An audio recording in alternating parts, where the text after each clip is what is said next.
Despite the Mizuno JPX 923s not being that different from the Mizuno JPX 921s, there's now a model for absolutely everyone, including you. With 5 offerings now rather than 4, with 2 coming out in 2023, Mizuno say these are made for custom with over 50 shafts available. They've introduced a hot metal high launch option for the amateur golfers who don't necessarily swing it as fast, because using their research, they've seen that the average clubhead speed isn't that fast. People don't need those stronger lofts. I'm gonna go through each of these, the JPX 923 Hot Metal Pro, and Hot Metal High Launch, see the differences on the GC quad here at the wonderful Gatwick Golf Studio, and see which one could be right for you. My first thing I would say is, if you have got the JPX 91s, don't think of upgrading.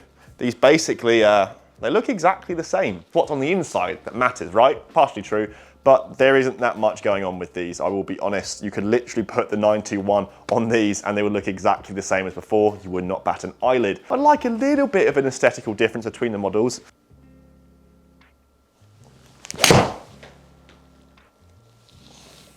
Bit toey. We've got a 7-iron here, we've got it set to 215 yards, so it is going to be a little bit of a push to get it there. Although they have introduced a high launch option, they have increased the loft, strengthened the lofts on the Hot Metal and Hot Metal Pro by just a little bit.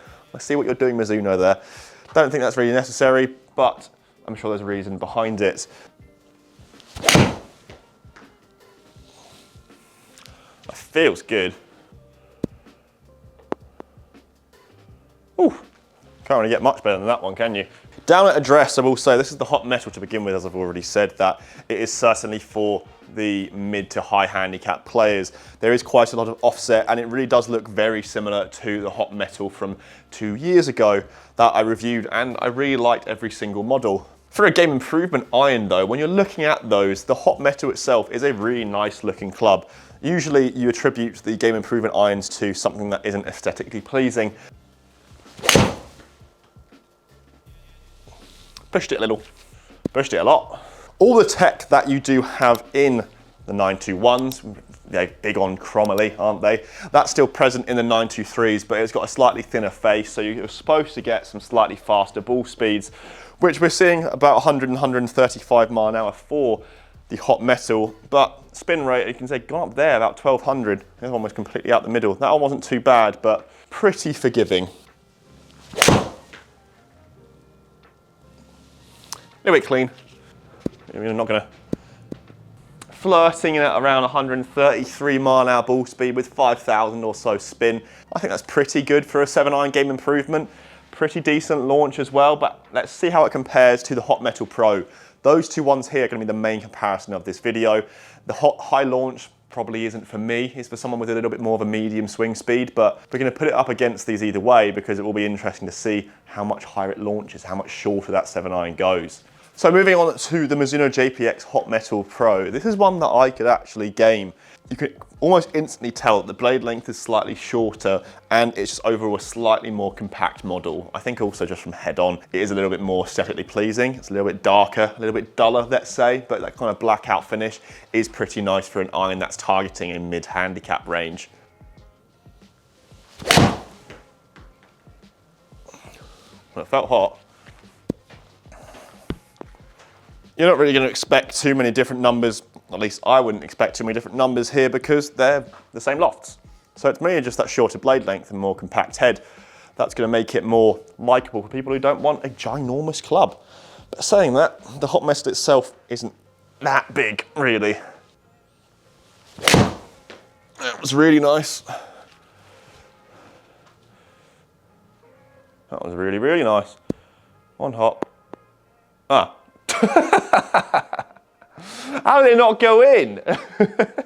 If I had a little bit more spin, maybe it would have come down and jumped straight in. You can't really get that much better than that though, can you? This is a club that can definitely compete with any other player's distance iron on the market. I know we've got the Mizuno Pros 225s or so, but the Hot Metal Pro, by the name, feels hot off the face. Lower spinning than the Mizuno Pros as well. So it is for people who perhaps do have a slightly slower swing speed, but for a game improvement club, I know I've echoed this before with just the Hot Metals, you're getting so many assets that you would actually get in a player's iron. A forged player's iron, something that's like a CB, because the feel of it off the face is so pleasing. That's why Mizuno don't need to do too much with the 93s comparing it to the 91s. They were such a complete model already. That's why they're pushing custom with over 50 shafts. There really is a club for everyone with these 5 models. You can have a look at all of these and pick one for you. None of these 3 are right for me. I'm looking at those Tour, but these can compare against the P790s, against Cobra Forged Tech, against any Titleist iron. Blocked it. We're getting pretty decent dispersion with all of them though, aren't we? I mean, that one's a bit blocky. You can see I held back on that one slightly, but good ball speed. Got on to finish, slightly out to in, which is my fault, but we're getting some really consistent numbers overall here and getting it to 215 yards pretty much every single time with a 7 iron. So the high launch being the last of the bunch is for people who swing it not very fast. You need a little bit of support with that launch angle, and that comes with some slightly weaker lofts by about 2.5 degrees or so. This 7 iron is at 31 degrees, not particularly weak by today's standards. If you're looking at some MBs, they're going up to 34 degrees or so, but when you're comparing it to some other game improvement irons, this is certainly on the higher end, because you get people who swing it 70 mile an hour or so. They don't need a 7 iron at 26 degrees or something like that. They need it a little bit higher, and that helps them actually hit it further. I like how brands are finally cottoning onto this. Like, it's not rocket science. Not everyone is swinging it like a Tour player in the speed. People want a little bit more forgiveness in those lofts. Getting them lower and lower isn't really beneficial to anyone nowadays. Let's keep a 7 iron where it is. We've set this to 190 yards. Don't know how that's going to be. I think that's long. Yeah, that's long. Not too long though. You can already see the way in which that stopped, and getting a little bit higher launch, but ball speed good. I'm putting that to, how far did that go? Carry, total distance. Let's put that to 200. Hello. They feel good. So we're not seeing any sort of dip in terms of ball speed, which I'm not surprised about, but slightly higher spin and slightly higher launch, which is what to be expected. But looking down at it again, really similar. Not as compact as the Hot Metal Pro. I'll show you all 3 side by side now, but more of a brother to the Hot Metal itself, not to the Pro. For left. Not bad. Probably the worst shot of the day in terms of the swing, but pretty similar launch, and overall showing its forgiveness for a high launch one. Not for me, really. That's a good one. A little bit blocked. Yeah, about 5,800, but you can see some little bit of differences with launch angles. So let's just have a look at that data, because I think you guys will be really interested in what is to show between these 3 models, and then can make an informed decision about which one's right for you, dependent on your club head speed and what you're looking for. Are you looking for forgiveness? Are you looking for ball speed? Are you looking for distance? There are 3 models to choose from here, so let's talk about it. Okay, so let's have a look at just a quick comparison between the 3 here, and you can see there are some very clear differences, particularly with the high launch and then the Hot Metal and Hot Metal Pro. Because it is weaker, the ball speed is slightly less, but it's launching a lot higher with more spin. So it's almost like the high launch is more like an 8 iron, but it doesn't look like that. It's just a little bit more forgiving, launches a little bit higher and spins a little bit more. The carry is very progressive. You can see with the Hot Metal high launch is at 190 yards. The Hot Metal, I was actually getting a little bit less distance, and you can see a little bit more spin, whereas the Hot Metal Pro was launching higher, spinning less. Take that with a pinch of salt, because I'm not a robot, but there are some very clear differences here. But between the Hot Metal and Hot Metal Pro, there perhaps isn't as much as you'd think.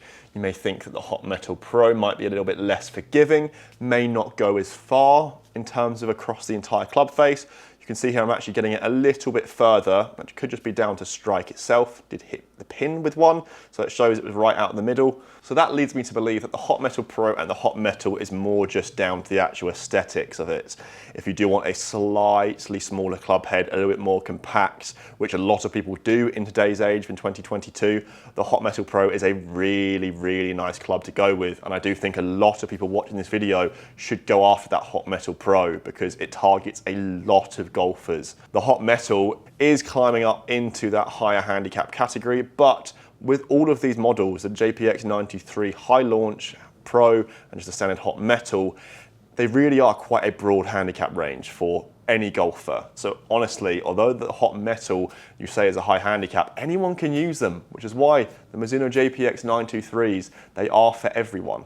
There is a model for absolutely everyone, including me and you. These numbers are obviously very impressive, but I think when you look at the table as well, I'm hitting these all really close. The dispersion of all of these models are very impressive. Could be down to me and my amazing swing, but you all know that's not true. The clubs are very helpful here in their forgiveness.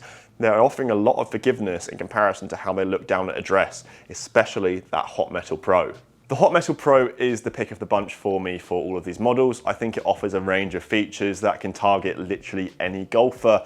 It may not be as forgiving and as large as some other game improvement irons, but I would say this is more of a player's distance iron, and looking at it down at address, certainly agrees with me. Let me know which iron is your favorite in these three. I'm certainly going to test out the Forged and the Tour model coming out next year, but this is a pretty impressive release from Mizuno. If you do have the JPX 921s, do not upgrade. There is not really that big of a difference, but if you are looking for a player's distance iron, a game improvement iron, a high launching iron for a slower swing speed, Mizuno have done everything for us here. So check out some more on Mizuno's website and on golfmagic.com. Guys, that's the end of the video today. If you have enjoyed this video, smash a like down below. And if you have any questions, pop them in the comments. If you want me to do any comparisons next year with these irons, let me know.